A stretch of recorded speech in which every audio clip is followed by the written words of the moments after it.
one can look at the world like everything is perfect, and everything is brought to us perfectly at all times. And I had, like I was working with someone in the food fellowships, and so what happened was with her, was like she would have relationships, and it would always, like I remember, and I told her like she would like upgrade her boyfriends when she would have forgiveness for any issue with any particular person. And and she's like been promoted by the universe. Every time she could, like each boyfriend would like trigger her in a certain way. And then I'd tell her to like start work, praying, doing inventory, letting it go, getting forgiveness. I mean, there's two aspects to it. There's the spiritual or the metaphysical, and there's the practical. But like we were sharing last week about if you respond when you're still in the fear and the anger with that energy, if you respond at that time, it's more likely to come from a place of the lower vibrations, like from anger. Yeah. Do you want to check in? Oh, okay. Just You sure? Yeah, sure. Okay. Okay. Yes. So I was just we were. What was I forgot what I was talking about now. Oh yes. So she would have, like, I remember. So each time she'd get a better boyfriend after she'd forgive an issue. And of course I told her to do things like take practical action, but I would always tell people, try, if possible, it's not always possible, but take action preferably when you reach a place of peace inside and you get connected to the intuition, then take the action. I think it was with someone here, we had the thing of when there was forgiveness, the neighbour thing suddenly stopped. And that's the miraculous, the mystical, and that happens time and time again. It doesn't always guarantee to happen that way, but sometimes as you do the processing on the inside, the outside stops. The person moves or whatever, or something changes, or there's an energy shift in the relationship.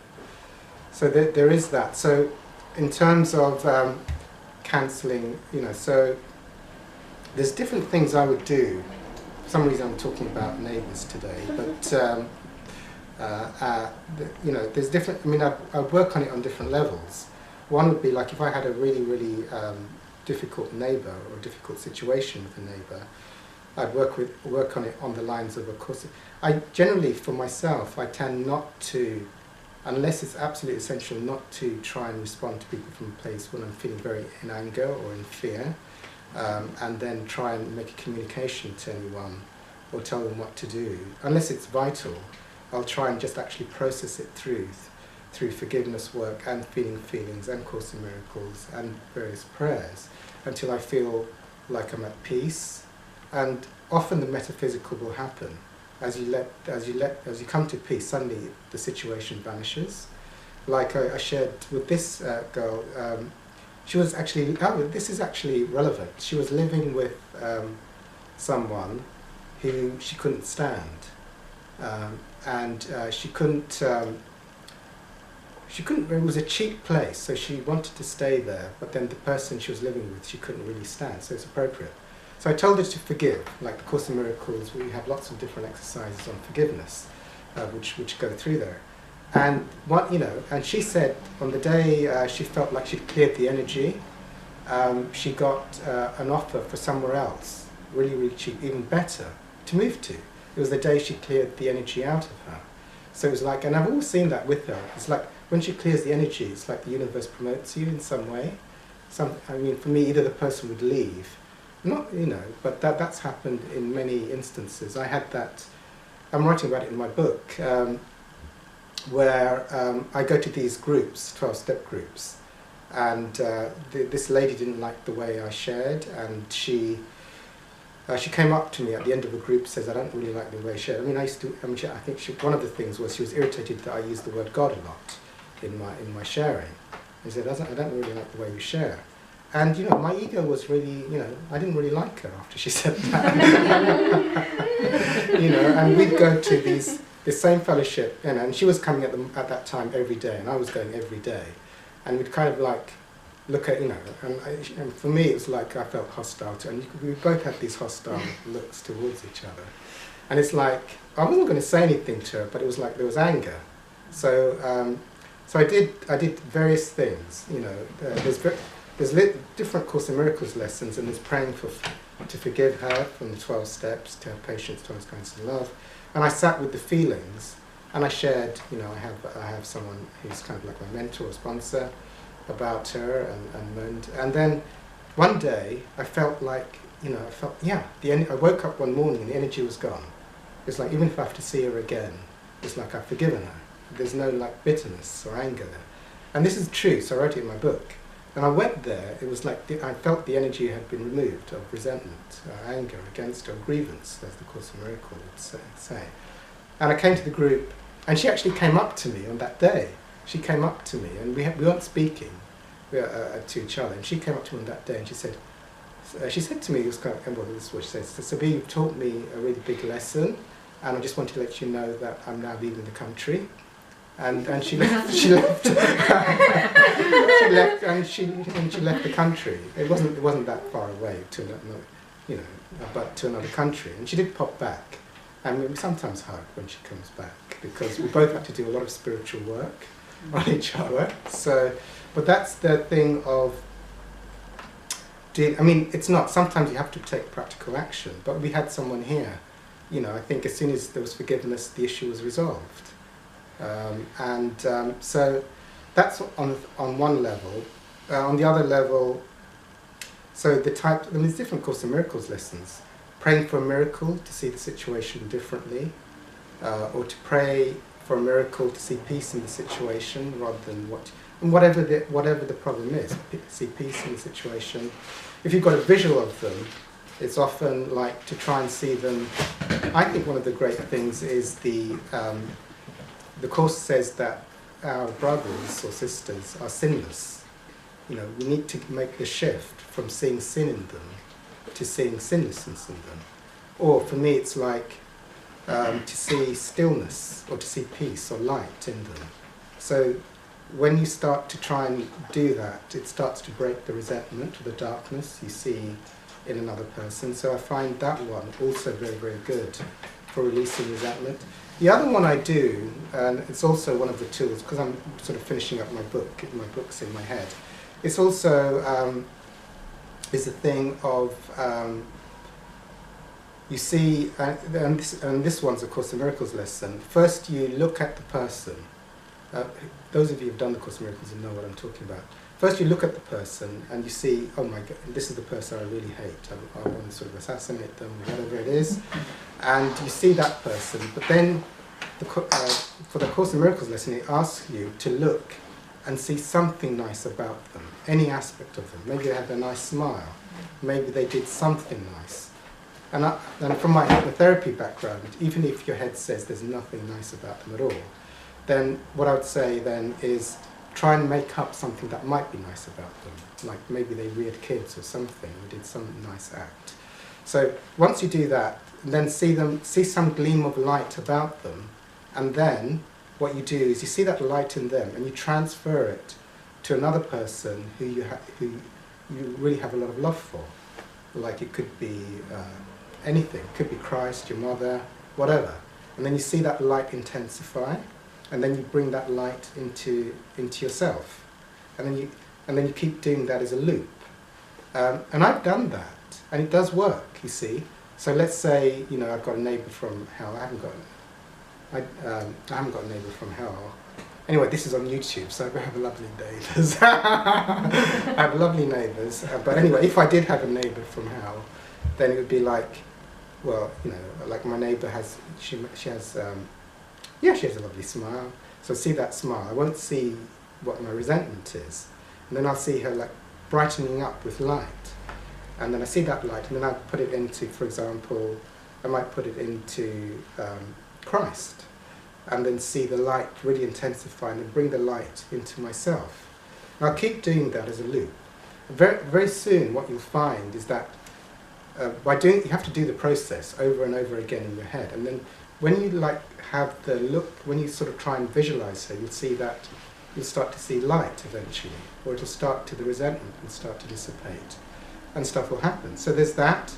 The other thing I would do, if there's chronic fear or chronic anger, and this cannot be for neighbours, for any situation, or even health conditions, or whatever it is the thing that I always talk about is spend some time, apart from your Course of Miracles lessons and the prayer and the visualizations, is to sit with the feelings that it's bringing up and go out of labelling it. So you just are aware of the feeling without labelling it. So it's a thing of like, let me, the story about it, let the story go as quickly as possible. Then you're getting to try and making thoughts about the situation, let the thoughts go. And then you might get something like anger in the chest. But then anger in the chest is like labels. It's like in chest area, anger. Then let that go, and then just be with the energy. And even energy is a label. So you're taking it into non-form, and just be with the energy. You drain out the energy, and that will drain out fear or anger or shame or guilt or whatever it is. So there's that. So you keep doing all of those. Eventually, the thing is to make it practical is a thing of, for me, it's like the guide, if you can get to, or even if you have to, get to places of peace or little glimpses of peace, and then see what the guidance is when you're connected to the peace, What about if you're in the most fearful anxiety state and then you get paranoid as well? Can you give me an example? When I was having problems with my neighbours, and then I was imagining they were doing things as well, and I was really bringing it into the equation, thinking they've got it in for me. Right. So if you're in paranoia, paranoia is like I would just say, if I was getting paranoid about my neighbours, I actually, should I say this? Well, I did have like a tenant that did make a kind of a big threat against me, which I won't say because it's but anyway. So the paranoia. So if we think about the different energy vibrations, paranoia and deep fear or suicidal thoughts or anything like that is like means you've got tons of suppressed feelings and you're very, very disconnected. So that's when you can start to get all of that. So you want to really move up the levels of consciousness to a place of greater connection. So you just like pray, let the thoughts go, tune in to, and you'll be moving up. So you might go from the bottom levels would be like great anxiety, paranoia, and fear, and then you go up to, then you might feel really, really angry, like you're going to get revenge, and then keep processing it through prayers, sitting with the feelings, going to the observer, and that will dispel it. Then you might start to get to acceptance and peace. So you're going up the levels, and you want to let go of the thoughts. So in the beginning, it's like you'll have manic thoughts. So you just want to keep cancelling the thoughts, letting the thoughts go, and processing out the feelings. Or you can visualize that the neighbours are nice, or you can be doing all kinds of prayers around it as well, praying for a miracle as well. Yeah, I was doing the resentment prayer. Actually, it's like someone's drawn a veil over the neighbours because they're just not showing themselves, like they've disappeared, So I know that's the miracle's working. But I did find myself, just before all this veil came and the neighbours disappeared into, I don't know, that's how it's worked, I did find myself when their door slammed running to them, see what they were doing, So I was in that circle of, that loop of what's going on, they're doing something against me. And now, because I've done the resentment prayer, I've been working the Course in Miracles, I've been praying for them. I haven't done the light thing though, I will do that because they still play on my mind, they're in the back of my head, but they're going, they're dissipating. So yes. It is going. That's a miracle. It is a miracle because I haven't had any problem with them for a while. Only a few weeks ago I was having problems with them and now it's going. Yes. I think the lesson we're doing today is that minds are joined, So we're all in unity and oneness. So when you shift your energies, all kinds of things happen. And even on a metaphysical level, like what you described is what happens when I give the talk on self-inquiry. When you no longer give attention or interest to anything, it does disappear, whether it changes or not. So that was the thing of like I mentioned here before about the traffic noise outside. And then one day in the group I mentioned, can everyone hear the traffic? And then everyone did hear it. And then I said, well, a few minutes ago, were you hearing it? They weren't. So we all had that agreement. So traffic noise is like neighbours, you see. I mean, even if there is traffic noise and you have no interest in it, it doesn't exist for you. So if you work the, you see, okay, so that relates to some of the early lessons in the Course in Miracles. You know, my thoughts about this are meaningless. The sounds about this are meaningless. Or the way they operate are meaningless. So we're taking the interest and the projected meaning out of, you see, out of the neighbour. So actually, and this is actually true, even if, it might even be true, like people with pneumatic drills, if they do that and they lose their interest in it, actually they'll be in a peaceful day the whole day long, you see. But for somebody else who's got a lot of interest in pneumatic drills, it'll grab their attention. So once you take the meaning out of it, but also on the metaphysical level, like what you've shared, often happens. It's not guaranteed, but sometimes when you make the metaphysical shift and you're at peace inside, they change as well. Or either they move, they stop making the noise, or suddenly they feel nice towards you. And because, you know, you're bringing in so much light into that environment, you know. And we're doing a Course in Miracles, so pray for a miracle in that way. So that's what I would say on that. So we'll do, so whatever you've got problems with, you can cancel beliefs around it. So that's one thing you can, yep. Sorry, I just couldn't help thinking and wonder what a Sabbir hostile look looks like. Sabbir? What a hostile look from you would look like. I can't imagine you've ever been hostile. No, I can give a hostile look. There's someone. You just seem too sweet to ever be hostile. Well, I don't know what I look like on the outside, but on the inside, you know. Someone tells me that I wasn't feeling. You didn't think of commissioning another mafia gang for your tenants? I would have said, right, I'll get my mafia gang on you. Well, you think, yeah, that's a good question. That's why revenge will nature.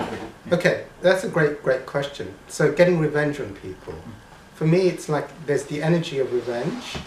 You know, and the energy of revenge means that the ramifications from the universe will keep me in that energy field, so that if I like attack someone and physically have that energy with me, that means I'll be living at that vibration.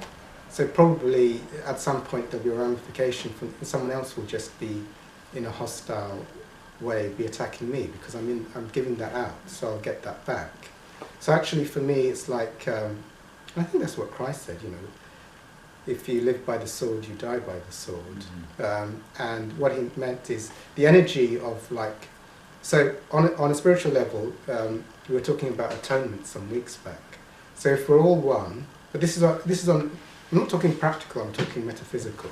If we're all one, what I do to another, and I would say could, you know, in my view actually does have karmic consequences. So if and Hawkins has done a lot of past life work, so, you know, if you're like, and there was one person who I knew who was like, did some kinesiological research, so in a past life he was a thief, and in this lifetime he said to me, like, people keep stealing stuff from him all the time. And then he did a bit of kinesiological research, and I found out, oh, I was a thief in the past life. And I've mentioned before here that in this lifetime I kept losing, I used to buy these really expensive caps from Harrods and stuff like that, and I'd go to spiritual groups and I'd just lose them. Now I just buy very, very cheap pound caps. I don't tend to lose the cheap ones. But when I used to buy like these expensive caps when I used to have a lot more money than I do now, it's that they would lose them. So I intuited, because of karma, that, you know, at some time I was probably like in the local mosque or the local church, you know, just stealing people's nice hats and scarves, you see. So you can intuit. So in terms of getting revenge, I mean, for me it's like to try and clear the revenge energy out of me. And even worse, I didn't want to, like with this, like I shared with the girl that I didn't like and she didn't like me, you know, it was my only thing was to clear the energy of anger and to forgive her.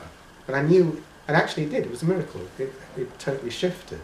So I would try not to engage in the thoughts, make all my thoughts meaningless, pray for a miracle, to see the neighbour differently, and then feel the feelings out to get there. And for me, it'd be terrible to act out on it. I mean, it's possible I could act out, but then I'd know, for me, I think with spiritual work, you start to become more conscious that there are consequences, you see. So if I'm going to go out and put the energy of revenge or hire a contract killer or something like that, it's like karmically something's going to come back my way in that way. It's better to deal with it from a place of peace and ask for God's intuition as what's the best thing to do. Because it's me. On a Course in Miracles level, that person is me. That's my holy brother. And I have to clear, as soon as I see sinlessness, as soon as I see pure stillness and connection and unity and oneness with that person, then at that place the greatest miracles can occur. Because you're allowing the spiritual universe to bring in its power, as opposed to try and fix the situation from the level of the ego or anger or revenge. So you do your steps 3 prayer? Pardon? You do the steps 3 prayer? For me, I tend to do, for a neighbour, I do more the Course in Miracles. Mm-hmm. One of my favourite prayers is to pray for a miracle. So if it was a neighbour, but it could be anything, whatever it is, I pray for a miracle to see the neighbour differently.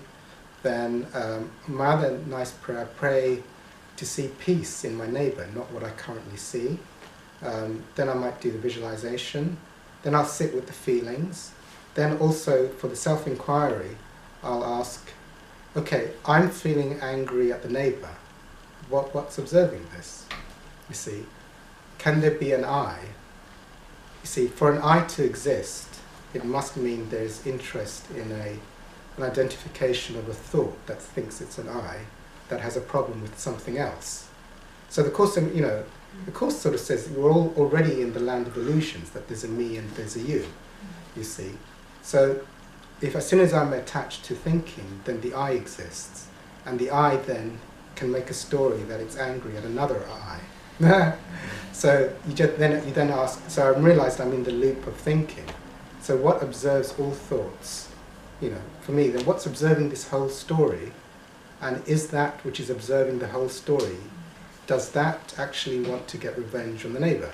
And once I go to that which is observing the whole story, even all thoughts about it, there is no problem, because the observer has no problem with the issue.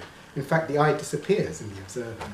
So you're back to the present and the stillness. There is no problem in the present moment, you see. So it vanishes. So all of those I'll do, and I'll rotate. Also, the last one is, if I'm angry at a neighbour, it means it's brought up a lot of energy. So I'll sit with the feelings, stop labelling, and just bring out the energy. So I was talking with you before. Okay, this is like a spiritual thing to get. Is like when you don't want a situation to be there, you're in what's called resistance. If you say, I wish this neighbour wasn't here, if you go into a big dialogue, I wish the neighbour wasn't here, I wish this wasn't happening to me, blah, blah, that's actually called resistance. So this is another spiritual tool. When you choose something, it starts to lose its energy. Like, for example, if in England it rains every day, and you get really resentful that it rains every day, and if you just go, I love rain, oh, it's great, it's raining, it's beautiful, I enjoy raining, like I hope it rains every day for the rest of my life. So if you have that attitude, what you're doing is you're reducing your resistance, you're actually choosing it, and things that you choose or want start to disappear from your scope. So eventually, like, if you go, I love rain, and I choose the rain, I'm so happy it's raining, I love the rain and the wind, and then you keep doing that, you'll start to find that at one point you start to notice it less and less. It's because you're now getting to acceptance with it, you see. So it starts to disappear. So you can say that with your neighbours? You can say that with your neighbours, yeah. That, you love your neighbours, and I hope they just carry on the noise for a bit longer. I've been doing that, but I went to a place of actually putting my iPad up in a cupboard that's next to them. It was a bad thing to do, and I very quickly realised it had a fan noise on it. Yeah. And it was just this noise, and I thought, well, I'll show you. But I quickly amended my ways and thought, well, no, that's bad karma, because if I do that, I'm just bringing more stuff on myself. So I still can't get to a place of acceptance around the noise, because I'm still going to a place of judging them for not doing what I think should be simple, like don't stomp around and bang doors. So that's me on a level of me trying to get them to do something that's on my moral value sort of level. And really it's they may not have the awareness. I've got this card actually that says, you know, accept the situation no matter what the outward appearance may be, accept everything and everything as it is. So I try to do that. I mean, because I've been trying to do it with physical pain. Yes. And what I struggle with is when something comes up for me and I'm like, I'm manifesting this. I feel so angry at myself for manifesting the problem, which I know is not going to help the healing of the pain. So I've been going, you know, your mind, you know, your mind is weak. Your mind is weak. You know, you're not strong enough. That's why it's manifesting, and you can't stop your ego from manifesting this. And then I'm like, what resist persists. Yes. Yeah. But what I focus on gets bigger. So it's like, how do I welcome that in? Okay. Like, because in my head it's like, it's going to get bigger. Yes. Okay, so there is a belief system there that thoughts instantly manifest, which is actually true, but there's more to it than that story. And I was gonna share. So I just want to. I was going to share this earlier. Actually, am I still recording? Still recording. Okay. I was going to share this earlier. So, and I want to keep affirming this in the group that everybody here thinks that the world operates on causality, meaning that things out there are affecting other things out there. But actually, with the work we're doing here in the group, it's always go back to the Heisenberg principle. You know, what is the Heisenberg principle in science? Because everyone here is like into the world of science and causality and is brought up in this society. Heisenberg was the first, you know, for me, is the doorway to understanding spirituality, even though it's just the opening doorway to understanding. So Heisenberg said that if an observer sees a phenomena, the phenomena changes. Yeah, just by if an observer sees a phenomenon, the phenomenon is actually changed. If you go and see this phenomenon, it's changed just by someone looking at it. So that's just a scientist. But what would happen if you had someone like a spiritual mystic or a saint have a look at something? How would just the observing field change what's being looked at? Hence, you know, that would then scientifically describe why miracles occur just by being in the field of someone observing you from a high field of consciousness. And then, but what about the observer of God? Yeah, you know, so we're all the little observers and the observer of God. So actually the whole world is coming through from that angle. Now, that's not necessarily useful for you because there's another part to the equation. Everyone has got to, when you have situations, there's also the level of intensity of feeling that you have to do. So when you're at the lower levels of consciousness, it means that when you're in anger or fear, it's intense, it's very, very intense, and when you do the work, it's the intense levels of energy, suppressed feelings, mean that it takes, it's harder going. The thoughts come back faster and faster and tend to like tell you how bad you're doing, you're not doing it right, or you should have done it by now, kind of thoughts. So the thing to understand is if you've got intense feelings, is that it's like to understand, like for me it's to understand that there's going to be layers of stuff you have to deal with, and the energy, you've also got to let go of the levels of suppressed feelings around it. Now the thing with what you said is that, oh, you know, if I'm having a thought, it's manifesting, but actually that's true, but you need to cancel that belief as soon as it arises because it's not a useful thought. And also, you might say, well, I've cancelled the belief once and it's not gone yet. But with strong levels of suppressed feelings and strong belief systems, because a belief system like you haven't done it yet is like the thing you're not perfect yet. You know, it comes from the same type of belief. I mean, you've been cancelling your beliefs for half a day now. The problem should be totally resolved by now. And I'm still having to, you know. But, so for me it's like, see the universe, like, for example, if you keep bumping into like neighbours from hell everywhere you move, it's like you're dealing with the pot of energy and you have to cancel and do the prayers.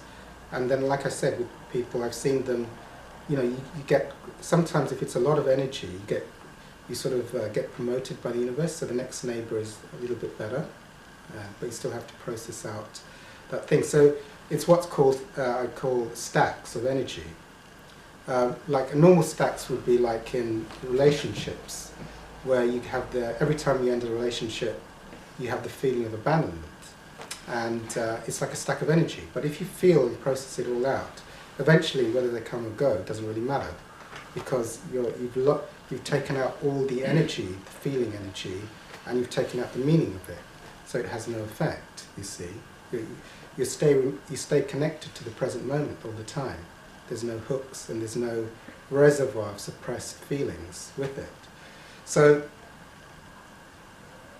there is an understanding that okay, so the last thing I'd say on that is the idea of unconditional surrender to God, grace, higher power. What does that mean? It means that you don't try and put timescales on it, and you accept that it takes as long as it takes. But that's a paradox, because if you have that attitude, you let go of the resistance. So having a thought in the background saying, I wish it was all done now, or I haven't done it perfectly, is actually going to make it worse, you see? So it's like, does that answer the question? So tell me again, what was the problem? Knowing that I need to accept and welcome in and love in order to be released from it. Yeah. But the fear that, but then also knowing that if I focus on it and feed it, it might get worse. Well, no. Well, if you feel it, it will get better. You know, because that's accepting it. Mm. Yeah. Not wanting to feel it is actually resistance. Mm. Yeah. So it's like one of the most advanced ways is just to stop all labelling and allow what is to be, and with a full welcome attitude. Lesson 17, yeah? I see no neutral things. 1. This idea is another step in the direction of identifying cause and effect as it really operates in the world. You see no neutral things because you have no neutral thoughts. It is always the thought that comes first, despite the temptation to believe that it is the other way round. This is not the way the world thinks, but you must learn that it is the way that you think. If it were not so, perception would have no cause, and it would itself be the cause of reality. In view of its highly variable nature, this is hardly likely. 2. In applying today's idea, say to yourself with eyes open, I see no neutral things because I have no neutral thoughts. Then look about you, resting your glance on each thing you note long enough to say, I do not see a neutral blank because my thoughts about blank are not neutral. For example, you might say, I do not see a neutral wall because my thoughts about walls are not neutral. I do not see a neutral body because my thoughts about bodies are not neutral. As usual, it is essential to make no distinctions between what you believe to be animate or inanimate, pleasant or unpleasant. Regardless of what you may believe, you do not see anything that is really alive or really joyous. That is because you are unaware as yet of any thought that is really true and therefore really happy.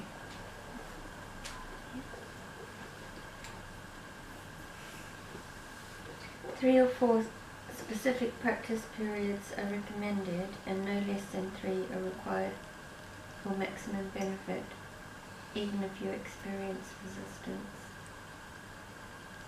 However, if you do, the length of the practice period may be reduced to less than the minute or so that is otherwise recommended. Then it goes on to 18. Oh, we're finished, yeah. Okay, so yeah, that relates to what I was saying before, and what you were talking about earlier about thoughts being created. So I see no neutral things. Identifying cause and effect as it really operates in the world. You see no neutral things because you have no neutral thoughts. It is always the thought that comes first, despite the temptation to believe that it is the other way around. This is not the way the world thinks, but you must learn that it is the way you think. Whether or not so, perception would have no cause, and would itself be the cause of reality. So that's what everyone believes in the world. Perception has no cause, or that what is perception is reality, not that the thoughts are creating reality. So it's be like we could make it really, really esoteric. Like, for example, the cup is here because there is. Well, yeah, that's getting too complicated because there's the collective beliefs that we're all manifesting things together. It is hard to understand. I think that line about, Yeah. well, for me, Which one? about the perception and causality.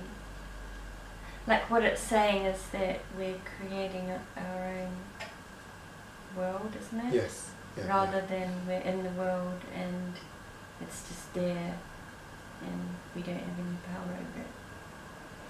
Yes. But it doesn't, as you say, it doesn't make sense because of the physics of the collective. Yeah. You know, so- like if I look around this room and I'm like, okay, if I think a different way, it's not going to be here, or it's going to be a different room. It's Okay. not entirely true, is it? Okay. Yeah. So. But Yeah. Go on. the way I think creates a different atmosphere or effect in me of the room. Yeah. So. Sorry. No, that's difficult. perfectly explained. I think of how the belief system that come up about it. So it's a thing. So okay, to share a few things. Like for example, we know that through consciousness research, people who get to a certain level of consciousness start to appear to get the siddhis, or the miraculous experiences happening, where they can be at two places at the same time, or things like that, or we know, for example, I was talking with someone the other day about the research on multiple personalities, you see. So, because you're looking at it from the collective point of view, but in multiple personalities, I think that's some of the strongest physical evidence that when people flip in from one personality, because multiple is so, like one belief system is so discrete from the next belief system, like one personality is extremely aggressive, the other personality is extremely nice and friendly and docile. When they pop into the belief systems, like one will have like blue eyes and the other one will have green eyes. Mm. One will have diabetes and the other one doesn't have diabetes. One can probably eat tons of cake and not get fat, and the other one is like getting fat. So so it's literally, the belief system can literally shift just by, if you suddenly flip the belief system, like the physical body actually shifts, eye colour, illnesses and Is stuff. it like when you're with people, when I'm with people, I'm a different person than when I'm on my own? You'll have different belief systems expressing, but it just depends how different and what type and how severe. Also, for people as well, it's the level, the level of consciousness and how easy it is to let go of belief systems.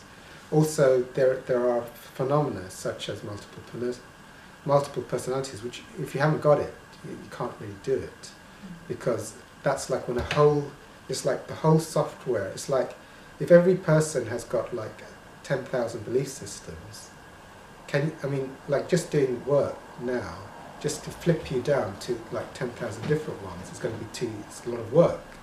But multiple personalities show where that automatically happens in nature, so they can flip from a totally different personality.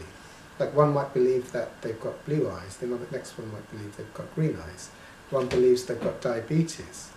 Is it possible then to create diabetes in a split second by just flipping your belief. Well, if you could, you see. Now, with the course, but we're going, what's the absolute truth? Because this is just flipping beliefs and spontaneously. So, in terms of the shared, the collective, is if he flips the beliefs, then people outside are going to be aware of his eye colour changing. But also, what you're showing is there is a collective belief systems which are expressing, but also there's the alteration of your level of consciousness. So what that means is you'll be projecting a lot of stuff. So I can be here, if I'm like resonating with fear, I could be like seeing everyone looks like they're afraid, or that I'm probably going to be mugged. And that's and also, after having the white light spiritual experience with Muji, when I came out, it was like the world, I was like in bright sunlight. And when Muji, like he often shares back in the seminars, he said actually it was a dark autumn day, you see. So actually, so it's like when you're really, really connected, it's like everything is bright, alive, and it's like you've lost your sense of body.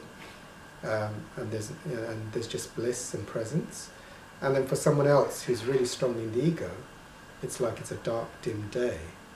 So for someone it could be like a sunny day. And for another person it can be like a really dim, dark, horrible day. And London's a really dangerous place. And I saw like hundreds of people who looked like they were going to rob me. Another person goes, and they walk down the same street. Or they might be walking with the other person and they sort of see it's such a beautiful place and everything is lovely. And it's like, it's like we're floating on air in London, So it shifts. But then, Is that what it means? Are you relating that to the reading which says, I have no neutral thoughts? Does that mean I don't have a neutral thought? Does that mean some thoughts could be positive and some could be negative? So what thoughts do I have if I don't have a neutral thought? Well, the ego has no neutral thoughts, because the ego is not absolute truth, that which is without all the conditioning of the belief systems. So for me it's like, I do not see a neutral chair because my thoughts about the chair are not neutral. Well, we're all coming here with egos, so it means that none of our thoughts are neutral. Like I could be having a thought. So you mean like attachments? Yeah, put an attachment to something. Okay. A positive, like I could say that's an ugly, a horrible cup, and you could say that's a nice cup. Yeah. So my belief systems around the cup is not neutral, nor is yours neutral. In fact, they're all like perceptions that my ego is projecting out. And so it's just stripping out you could say the attachment, or the meaning or the value. So when you start to strip out the value of it, you get closer to the levels of truth. So you move more from a dark world of separation. The ego is like, so it says in the Course in Miracles, like you see only the past in what you see. So it's like you're seeing all your past memories and belief systems and projections going on to make that image of a cup. So you're stripping all of that away, and you're stripping everything away from every image. For me, as you strip away the belief systems, you're getting to higher levels of truth. Did you want to say something? Yeah? Was it like, I think in the Hawkins book, yeah. It's not there, him just saying sort of, he was like calling it the trash can meditation, where you look at the rubbish can, like if you look at anything how it's truly meant to be seen, it's like, or you can kind of have it in meditation where everything is just like so beautiful. Yeah. So if you look at everything in its true nature, then it just exhibits its own perfection in its own life, even if it is a trash can. And he's like, if you look at it right, then everything in there is beautifully how it's meant to be, and it's like exquisite, it's just perfect. Yep. But like the ego is the thing that feels as it like, oh, it's sees the past in it. Yes. Yeah. So yeah, that's quite right. He said it was something like a piece of art to look at a trash can and like a mouse and some rubbish from the floor. And it is. I think everyone's had the mystical states where whatever you look at, it's exquisite beauty you see in it. Like you see like an orange peel on the floor and it's like, it's stunning. And that's a mystical state. It's like the ego's removed. So by just saying I do not see a neutral trash can, I do not see a neutral trash can because my thoughts about trash cans are not neutral, you see. So we're stripping out the ego projections and the past associations and everything. Or even though, I mean, the ego and the Course tells you not to do this, is even take your good ones out, you know, like that is like a very nice trash can. But that's also a label, it's not a neutral thought. So as you let the neutral thoughts, like what Evie said, is as you let go of the neutral, then the truth is revealed, the absolute, you know, nearer to the closest levels of truth. Then everything is seen to be exquisitely beautiful.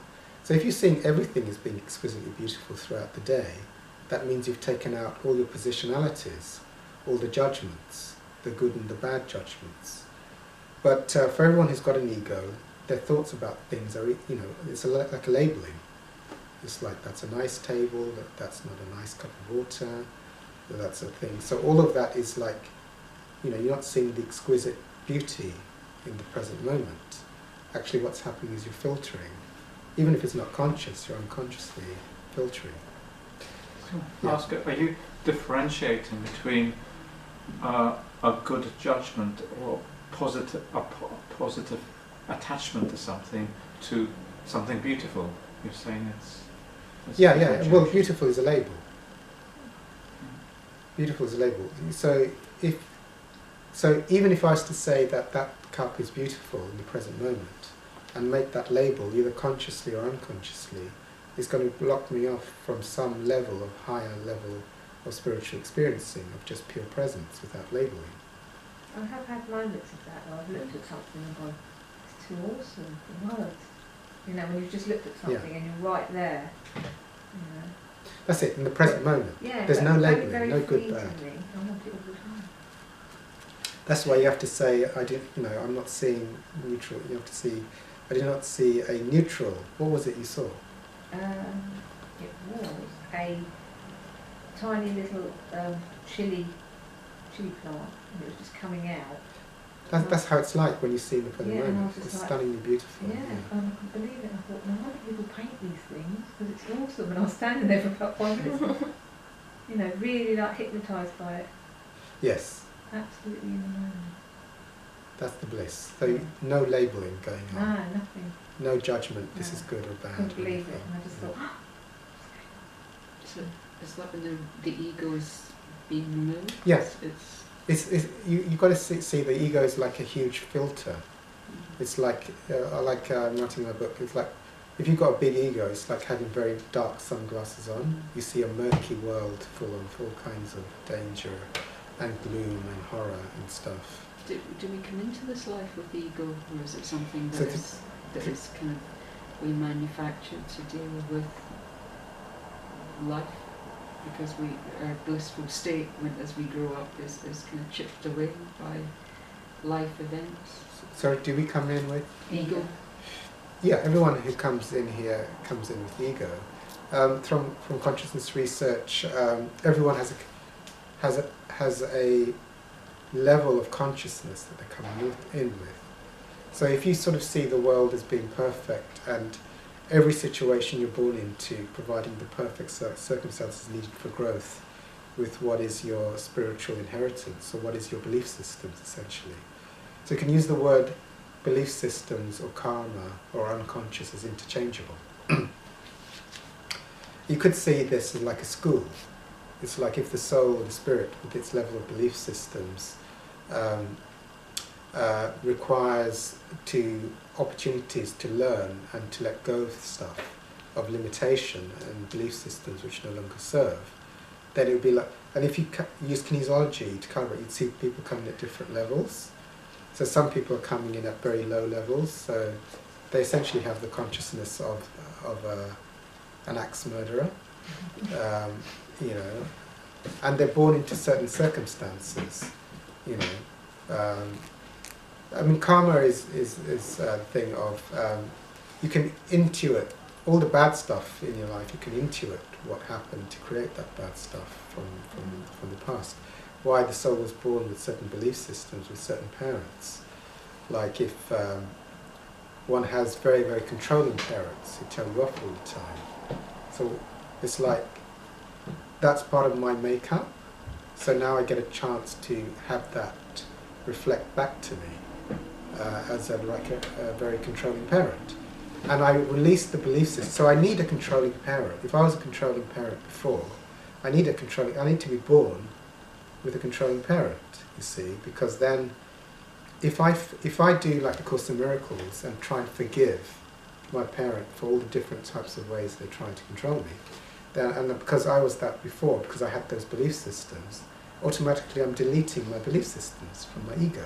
So I need that perfect, the universe is perfectly giving me, in divine order we say we're given what we can handle at the right time, but it's giving me in the right order all the belief systems to let go of, through letting go, either through forgiveness or through cancelling or through any other means of letting those belief systems go. And from sitting in pain.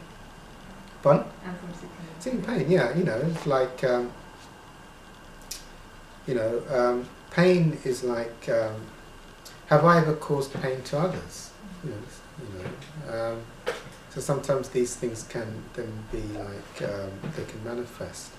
Or, you know, like for example, in a past lifetime, if I was a thief and I stole expensive items from people and they felt pain, on a spiritual level I'll hold that belief with guilt, so that in this lifetime I might have situations where I manifest illnesses with pain, or I find people behaving towards me in a painful way. So there's different mechanisms of undoing things. Sometimes if you go through the thing that you've done to others, that also releases it. Cancelling of beliefs. So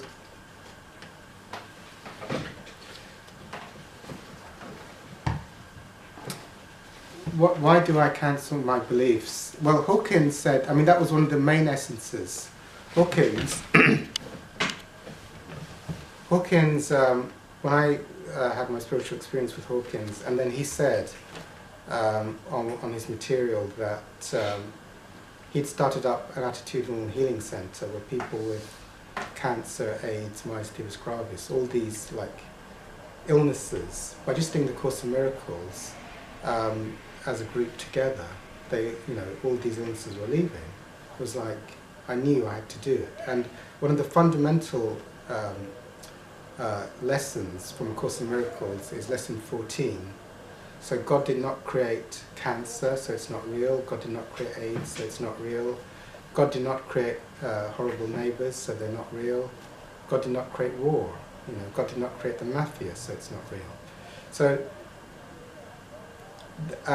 when you do that, the miraculous happens. So it was like, oh, you mean just by saying God did not create cancer, it's not real, people had experienced the cancer disappearing. You know, so that was so powerful, because in and of itself, you know, but once I heard Hawkins share his experience, I knew it to be the truth. So, of course, I had kidney failure, I had gout, I had asthma, and by doing that in the course, I mean, for today, they're all gone, you see, by doing the course, by just cancelling the beliefs. So what does cancelling do? So Hawkins had his own line, which he said, instead of like God did not create cancer, so it's not real, he had, I cancel my belief in cancer. I'm an infinite being, subject only to what I hold in mind. So that's the one I did, but recently I've become quite fond of God did not create cancer, it's not real, so I mix them up. So now, so I cancel my belief. It's like if anyone's had a spiritual experience, there's only love and light and peace and presence and beauty. That's all that exists. Without thinking, you're in the present moment, in the stillness and the wonder of presence, without any kind of mentalization. So that is the absolute truth. It's infinite. It's free of all limitations of time, space, duration, thinkingness, limitation. pure presence, energy, and love. So that is infinite being. It's being which is infinite, without any limitation.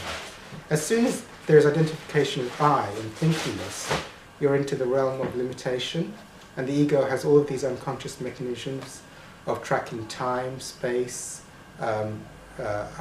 ideas of what people are or how to judge them, and all kinds of things, planning the future. All of that filtering then takes you out of your infinite being, you see, your natural infinite being. So saying I'm an infinite being is just stating the truth. So we know from kinesiology that when you state the truth, all your meridians are working, the whole energy is in alignment, and you're connected to the flow of love and presence and stillness that is always available in every present moment. So I'm an infinite being. Now, did God create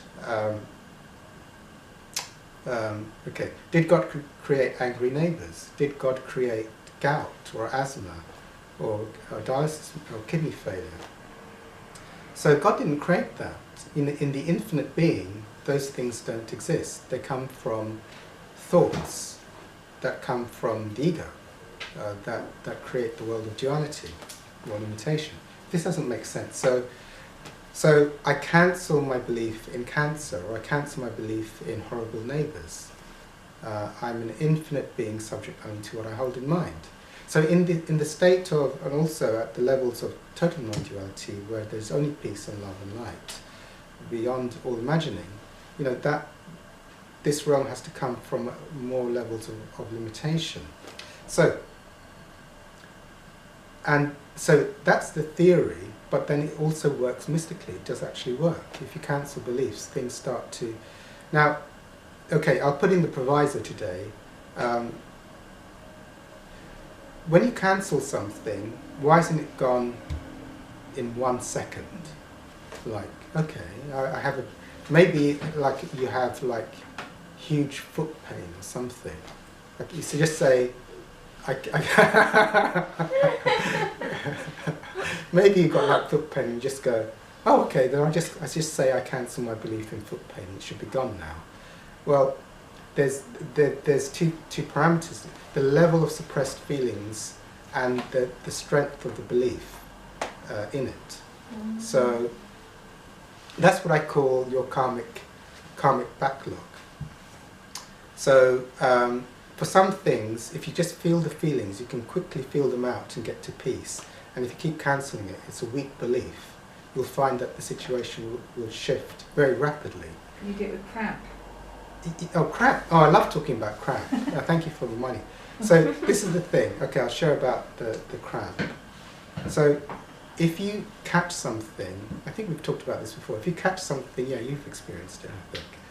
If you catch the cramp, yeah, you had the cramp. Yeah, it was here. Yeah, okay, right. do you want to share your experience? Yeah, and then we were talking about cancelling, and I felt a cramp. Yeah. With me there, and they're usually quite severe. And but I cancelled the belief immediately, and I really went into the pain, and it wasn't severe at all, but it disappeared in a second, immediately. So that's my first experience of something disappearing immediately, because I have never before had a cramp that stopped. Yeah. You know, usually you have to go through the agony of it. It's quite a horrible thing. You know. That's my experience too. I mean, Yeah. and so I love that, because we both shared the same experience. So it's nice when more than one person. Yeah, I also went to Liverpool. Not my favourite way to travel, but by bus. Yeah. Yeah. £13 return for an old age pensioner. It's amazing. Yeah. But I cancelled the beliefs, but I also did a little bit of release and let go during the trip. Yes. You know, because usually after a trip like that, you know, especially if you're older, you get cramp. You know. Yes. I didn't. Oh wow. Yeah.